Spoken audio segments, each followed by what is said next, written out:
the bench press has been kind of demonized by a lot of coaches because you guys are fucking tall. You got really long arms. And when you go to bench press, you might even almost bench right over those pegs. Your arms are super long, and so your arm has to travel really far back behind your body.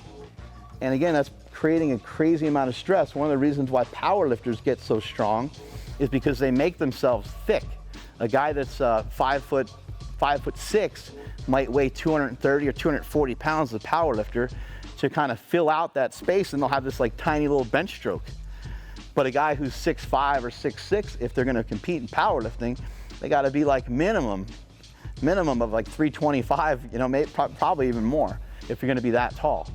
So you guys you can't do that, because then you'd be slowing down, you'd be changing positions and shit, and it wouldn't work, right? So instead, we throw on something like a slingshot, and this is gonna help us with our form and technique. It's gonna help keep your elbows in tight to your body. As you go to come down, the slingshot, in a very simple terms, kind of works as double muscle. As you go down in the bench press, as you're coming down with the weight, the slingshot is stretching across your body. Your muscles are doing the same thing. Your muscles are getting into a stretched state as you go down, and your muscles are contracting on the way up, and so is this. And so this is just giving you a real slight bump out of the bottom, depending on the person, depending on how strong somebody is. Could be 30 pounds, could be 50 pounds, just depends on how far your arms are moving and so on.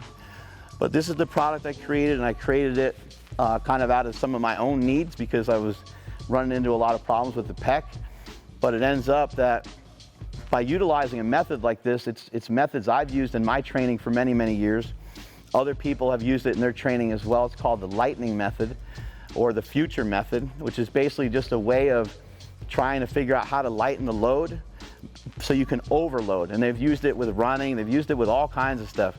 If you can figure out a way to overload your body safely, we know that we can get stronger. And so in the case of a bench press, in the case of a deadlift, in the case of a squat, people used to hang bands from the top of a squat rack. If you're doing a squat, they'd put it on the end of the bar, and the bands would help them up out of the bottom of the lift. Now, number one, from a mental standpoint, if you're now all of a sudden moving around 4 plates, and you normally move around three plates, that's a really good place to be, because now you feel more comfortable with that heavier weight. And also when you get to the top, the bands are not doing all the work for you. It's kind of a similar thing here with the slingshot. The slingshot is going to propel you out of the bottom a little bit, but it's still going to be a lot of your strength as soon as you get to the top of the lift. In my opinion, the best way for you guys to get strong is to train a little bit without the slingshot, get some work in sometimes without the slingshot with lighter weights, because you have to be if you're a quarterback or something, then I would say you just wear this all the time. But for the most part, you guys should be doing a little bit of raw training without the slingshot on, but then using it in every single training session. As soon as you want to go a little heavier or you want to move a little bit faster, that's where you're going to put this on, because you guys can't afford to be mangling anything in your shoulders. So for today, I think we got a little. Familiar? Yeah, for today, we're gonna put you guys through a bench workout, but why don't you guys walk over here, and I'll just start to demonstrate on how to bench press. So whenever I bench, squat, or deadlift, I try to have a little bit of a routine, just so I'm used to it, and I do the same thing every single time I bench, every single time I squat. You walk up to the bench, and you're just gonna want to, first thing you're gonna want to concentrate on, once you sit on the bench and once you put your feet down, you're going to want to concentrate on where you're going to put your feet. Concentrate on where you're going to put your feet. The next thing I like to do is I like to lay completely flat on the bench, because I think everyone can understand what flat means. Sometimes when I'm telling somebody to arch, they look at me like I got 2 heads. I'm like, hey, arch your back. You guys are athletes, so you get it, and you probably are already able to kind of move around your thoracic spine a little bit and figure some of that out. But I like to lay flat to start. The next move is to just pull the shoulders down and back, and you're trying to almost tuck your shoulders into your back pocket. We're not trying to arch the lower back much.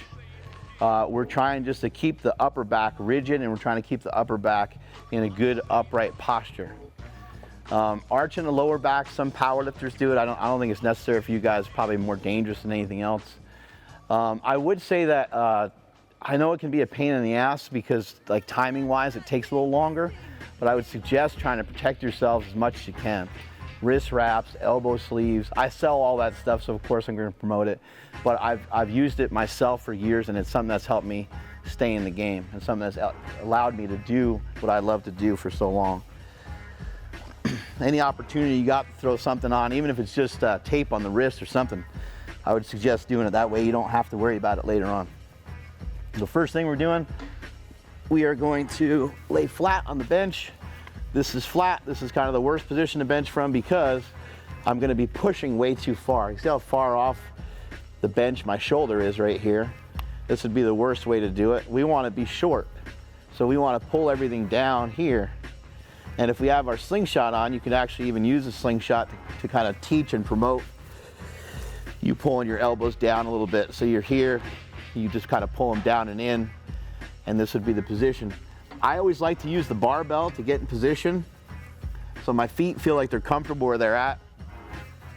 I grab a hold of the bar, and when I use the bar to get in position, all I'm gonna do is just take my upper back, just pinch it together and just kind of roll down a little bit. And now I'm pushing my feet, and I'm trying to push like I'm doing like a leg extension. I'm pushing towards my beautiful spotter over here, Jessica Smith, who, by the way, is, no, never mind. shut your mouth. Here we go. So she's gonna lift the weight out to me because she's gonna be my little helper, right? Oh, 1, 2, 3, up. So from here, we're gonna bring the elbows in to the body. We're not trying to push them way out like this. We're staying in close, and we're just trying to keep the chest up. For me, I don't arch a lot. I'm not very mobile or flexible, so it would be kind of hard for me to demonstrate that anyway, but just keep the legs tight the whole time. Legs are flexed, your butt's on the bench. As you go to press the weight, you're gonna actually push up and back a little bit. So you'll notice that I'll touch the weight below where the slingshot is. Yep, I'll touch the weight below where the slingshot is, about right there. And then as I push, I'm gonna push back up over where the slingshot is. So it's in a little bit of an arc.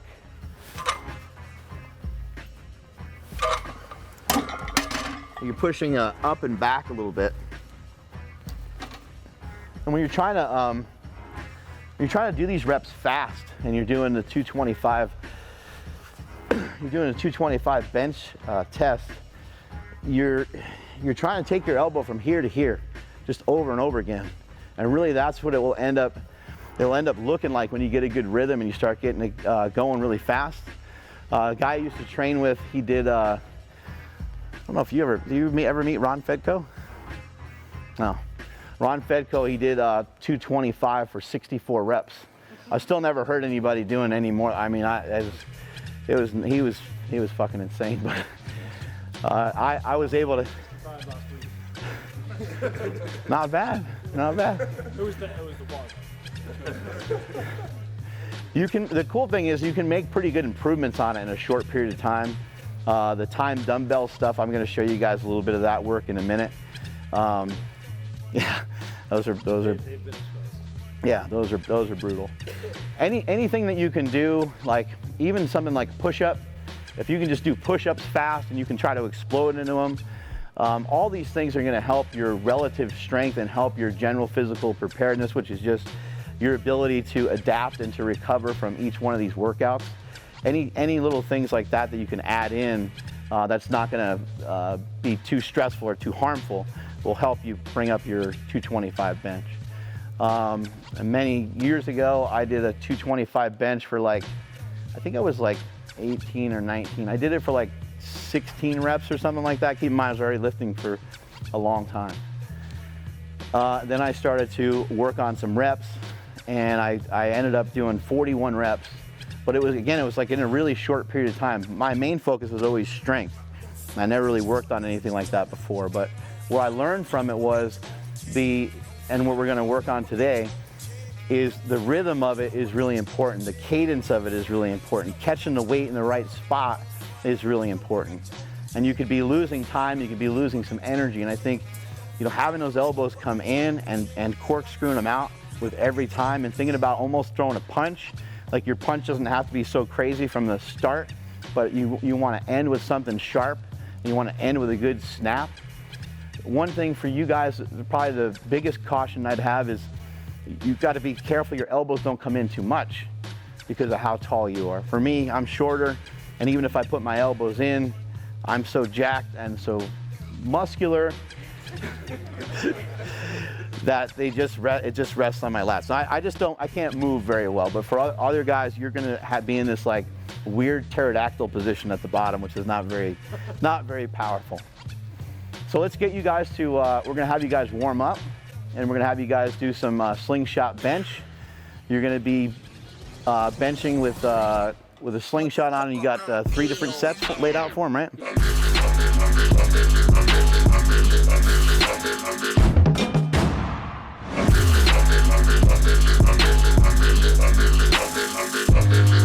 I know we're still warming up and we're still getting prepared, but probably the biggest thing that can help you the most in this real short amount of time you have before you start getting looked at for the combine is just to be as aggressive as you fucking possibly can be.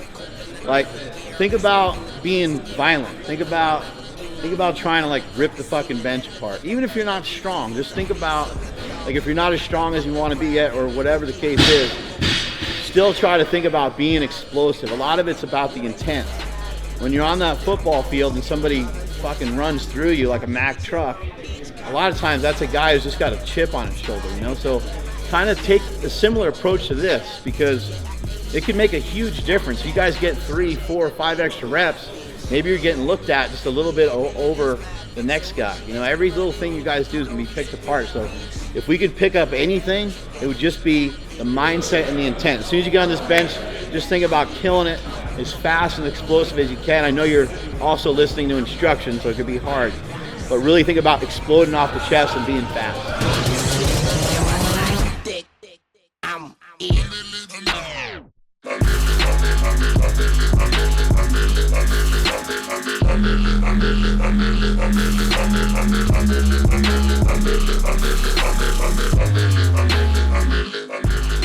So today has been kind of a tradition that we started with Mark coming and giving the NFL pre-draft class a lecture. So giving his experience, you know, with everything he's gone through in his life, and then giving a little bench clinic. And so I think it's incredibly valuable. We're so lucky to have him.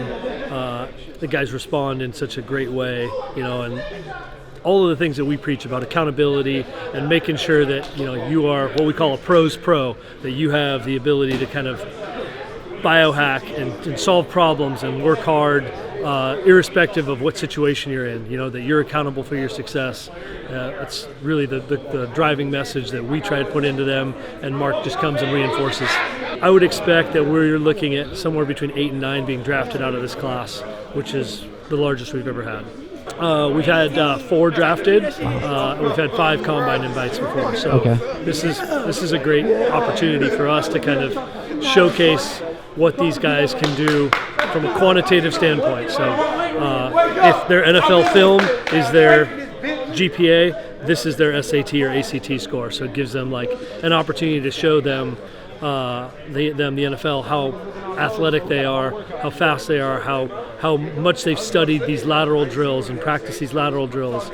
The bench press is obviously a big part of that, the jumps, the vert, and the broad. So it's an exciting time. It's fun to be on the journey with them. So, I mean, we're fortunate to have Mark almost in our backyard, and so the opportunities to work with Mark, I think the slingshot is one of the more ingenious inventions I've ever been able to use. I'm all about high concept, low tech, and so the opportunity for us to be able to overload athletes like this safely and effectively on the bench press while we're working towards achieving that 225 rep max is huge. And, you know, just watching Mark evolve from athlete to, you know, coach to business owner, it's been really, really fun, and it's been really cool to watch his success, and for us to share in that and have him be able to impart wisdom and share his experience with this group is just, it's so impactful.